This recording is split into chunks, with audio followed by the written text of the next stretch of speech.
یو صحابي هغه په یو سفر باندې تللو نو خپل بیبي ته ویل چې کله زه نیم راغلی نو زما راتلو پورې به ګورې بغیر د اجازت نه ځي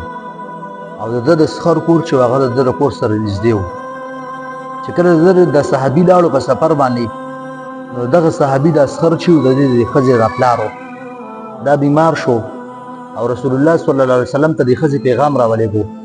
چې یا رسول الله صلی الله علیه وسلم زما والد څه بیمار دی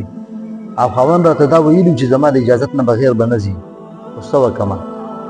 نبي علیه صلات وسلام ورته وفرمیل چې ته تلی شي خو د خاوند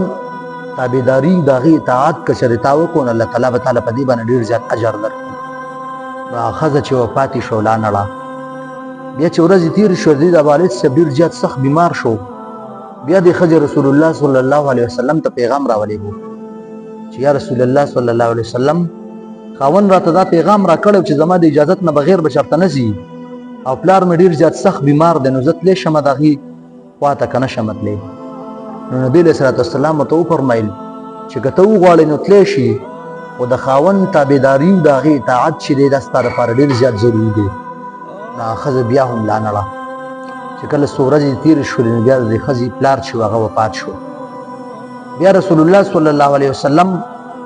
په خپله باندې معلومات وکړو د صحابه کرامو نه چې هغه پلانکي صحابي هغه ښځه د پلار مرګ له تلې به او که نه وه تلې نو صحابه رضی الله تعالی عنهم اجمعین ورته وویل چې یا رسول الله صلی الله علیه وسلم اخو لا نړه ځکه چې د خاوند تابعداري وکړله هغې ته د تللو اجازت و نبي علیه صلات وسلام خو ته وویل چې لاړ شه خو د خاوند تابعداري چې دا دومره اهمه وه چې نبي علیه صلات وسلام ورته وفرمیل که ته د خاوند تابعداري وکړې نو دا به ستا دپاره ضروري وي بهرحال د هغې والد صاحب وفات شو بیا هم لا نړه